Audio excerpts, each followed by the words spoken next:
Bismillahirrahmanirrahim. Assalamualaikum warahmatullahi wabarakatuh. Baiklah, para siswaku yang berada di seantero dunia.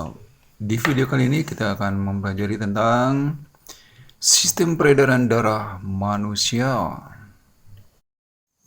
Nah, para siswaku, di video kali ini sebelum kita lebih lanjut mempelajari tentang sistem peredaran darah manusia, kita fokus dulu kepada struktur dan fungsi sistem peredaran darah. Ya, di dalam sistem peredaran darah tentunya yang paling utama di sini adalah darah itu sendiri. Darah berfungsi membawa oksigen dari jantung ke seluruh tubuh. Kemudian juga fungsi lainnya adalah membawa karbon dioksida dari seluruh tubuh ke jantung.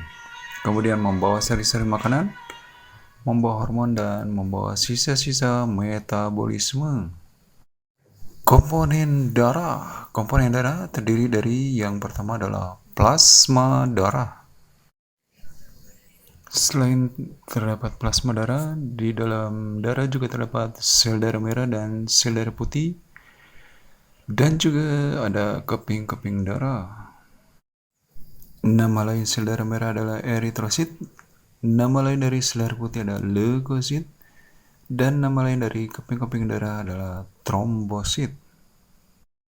Oke, yang pertama sel darah merah atau eritrosit. Fungsinya adalah membawa oksigen dari jantung ke seluruh tubuh. Selain itu juga sel darah merah juga mengangkut karbon dioksida yang diangkut dari jaringan tubuh menuju ke paru-paru untuk dikeluarkan atau dilepaskan ke udara. Berikutnya adalah sel darah putih. Sel darah putih atau leukosit mempunyai fungsi utama membunuh zat-zat asing yang masuk ke dalam tubuh kita. Ya, berikut ini adalah menggambarkan bahwa sel darah merah, sel darah putih, dan keping-keping darah bersama plasma darah membentuk komponen darah. Baik, selanjutnya kalau kalian perhatikan di sini, ini adalah organ jantung, di mana organ jantung merupakan titik sentral dari sistem peredaran darah manusia. Jantung manusia memiliki 4 ruangan. Yang pertama adalah serambi kanan, yang kedua adalah serambi kiri, dan yang ketiga adalah bilik kanan, dan ruangan yang berikutnya adalah bilik kiri. Serambi kanan berperanan di dalam menampung darah kotor yang berasal dari seluruh tubuh melalui vena cava, baik vena cava superior maupun vena cava inferior. Vena cava superior berasal dari bagian atas tubuh, sedangkan vena cava inferior berasal dari bagian bawah tubuh. Kemudian selanjutnya darah yang ditampung di serambi kanan akan mengalir ke bilik kanan atau dipompa ke bilik kanan. Bilik kanan kemudian nanti akan memompa darah tersebut ke paru-paru. Di paru-paru, darah kotor akan dirubah menjadi darah bersih di mana CO2 dilepas dan oksigen diikat. Selanjutnya darah bersih yang berasal dari paru-paru akan diedarkan ke serambi kiri. Dari serambi kiri, darah bersih tersebut akan dipompa ke bilik kiri. Dan dari bilik kiri, darah bersih tersebut akan dipompa ke seluruh tubuh melalui aorta. Peredaran darah berdasarkan jenisnya terbagi menjadi 2. Sistem peredaran darah besar dan sistem peredaran darah kecil. Sistem peredaran darah besar ketika jantung memompa darah ke seluruh tubuh, lalu balik lagi ke jantung. Sedangkan sistem peredaran darah kecil dimulai ketika jantung memompa darah ke paru-paru, lalu balik lagi ke jantung. Ya, para siswaku yang berada di seantero dunia, perhatikan gambar 6.9 peredaran darah manusia. Di situ ada yang berwarna biru dan yang berwarna merah. Nah, yang berwarna biru ini adalah menunjukkan Darah yang dibawa itu adalah darah kotor atau darah yang banyak mengandung karbon dioksida. Sedangkan yang berwarna merah menunjukkan bahwa darah tersebut banyak mengandung oksigen atau darah bersih. Ya, bagian berikut menegaskan kembali peredaran darah besar dan peredaran darah kecil.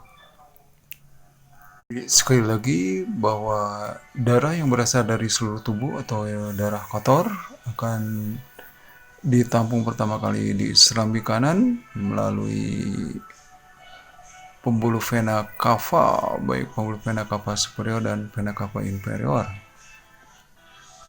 Selanjutnya, darah kotor yang ditampung di serambi kanan akan menuju ke bilik kanan, dan selanjutnya dari bilik kanan darah kotor akan menuju ke paru-paru melalui pembuluh nadi arteri pulmonalis.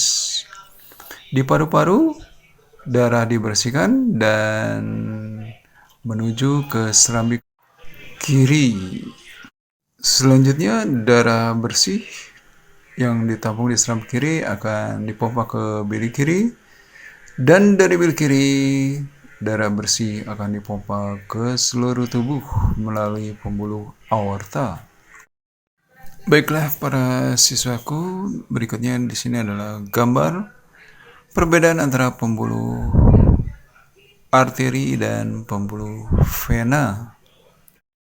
Untuk pembuluh arteri di sini yang berwarna merah dan tidak memiliki katup. Sedangkan pembuluh vena digambarkan berwarna biru dan memiliki katup.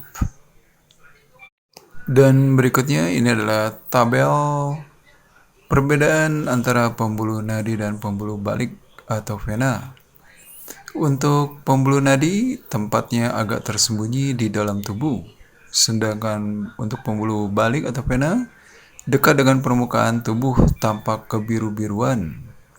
Untuk dinding pembuluh dari pembuluh nadi atau arteri tebal, kuat, dan elastis. Sedangkan pembuluh balik vena tipis dan tidak elastis. Aliran darah pembuluh nadi atau arteri meninggalkan jantung, sedangkan aliran darah pembuluh balik atau vena menuju jantung. Untuk denyut pembuluh nadi atau arteri terasa, sedangkan pada pembuluh balik atau vena denyut nadi tidak terasa. Ya, pembuluh nadi atau arteri katupnya satu pada pangkal jantung, sedangkan katup pada pembuluh balik atau vena banyak di sepanjang pembuluh.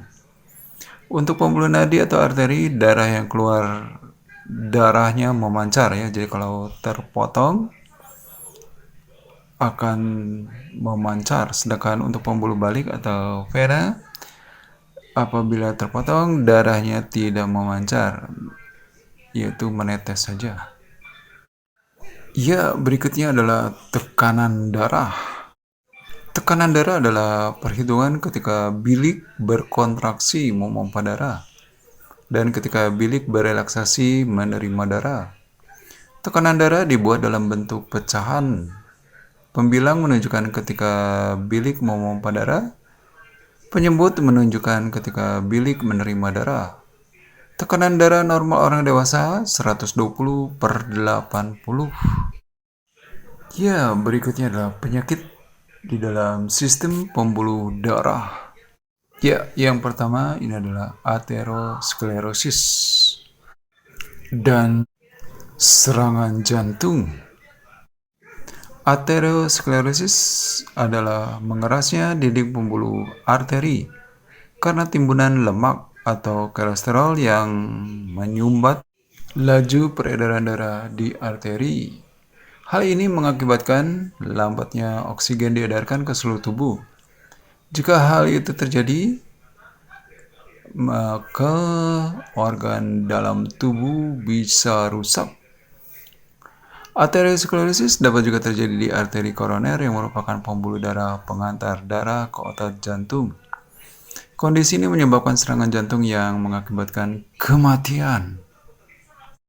Ya, Gangguan sistem peredaran darah berikutnya yang terkenal di sini adalah stroke. Stroke adalah penyakit yang disebabkan karena salah satu pembuluh darah di otaknya tersumbat atau bahkan pecah, sehingga otak kekurangan oksigen. Penyakit ini dapat menyebabkan kelumpuhan, kerusakan otak, bahkan kematian. Stroke erat kaitannya dengan aterosklerosis. Ya, yang berikutnya adalah hipertensi atau darah tinggi.